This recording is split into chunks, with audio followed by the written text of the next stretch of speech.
ba'da. Amma ba'du. Pertama-tama dan yang paling utama, mari sama-sama kita panjatkan puji syukur kepada Allah Subhanahu wa Ta'ala, yang mana oleh Allah yang telah menciptakan dualisme dunia, yang mana tidak akan bertahan satu jika tidak ada dua, sehingga sempurnalah di atas permukaan bumi ini. Yang kedua, salawat bermahkota salam mari sama-sama kita sanjung sajikan kepada baginda kita Nabi besar Muhammad sallallahu alaihi wasallam, yang mana oleh beliau yang telah membawa kita dari masa kegelapan menuju masa yang terang menerang, yang diterangi oleh iman, Islam dan ihsan.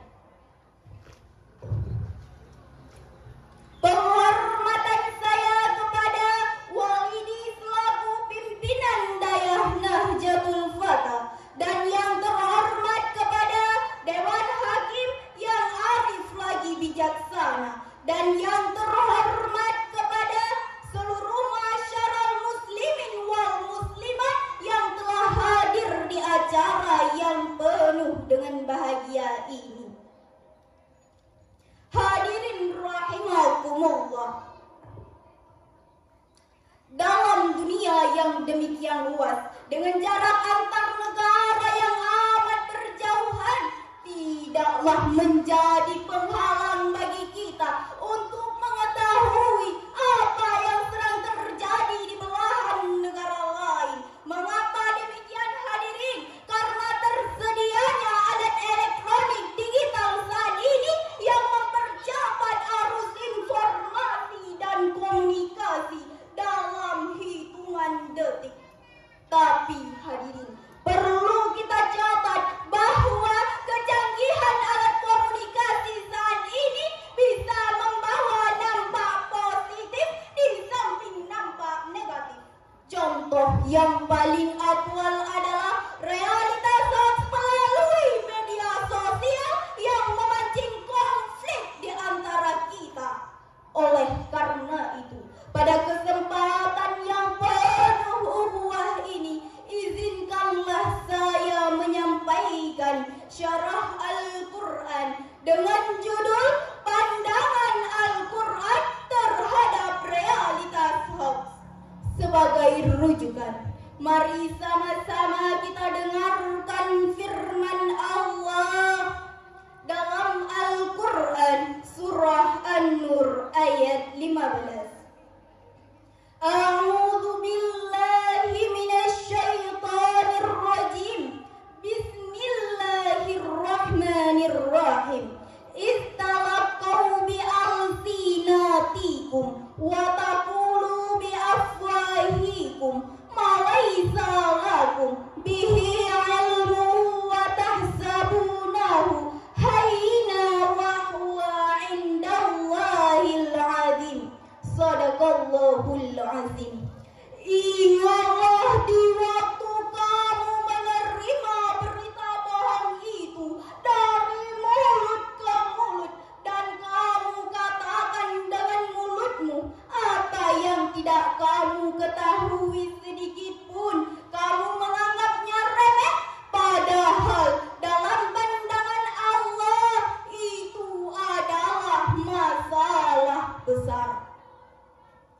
Sebuah survei yang dilakukan oleh masyarakat dinamika Indonesia pada saat menjelang pemilihan umum yang lalu, bahwa negara Indonesia saat ini sedang menghadapi masalah serius terkait dengan penyebaran berita palsu melalui media sosial yang memancing konflik di antara kita.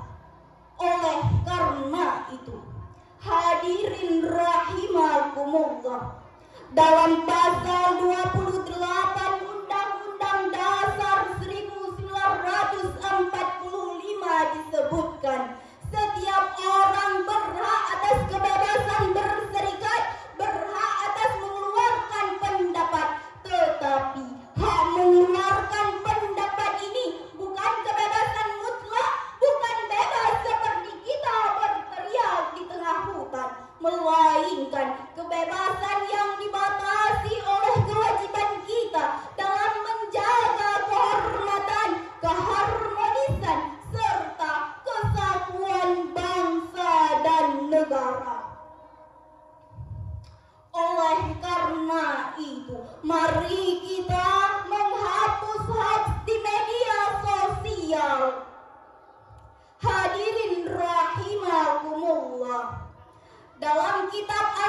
Jangan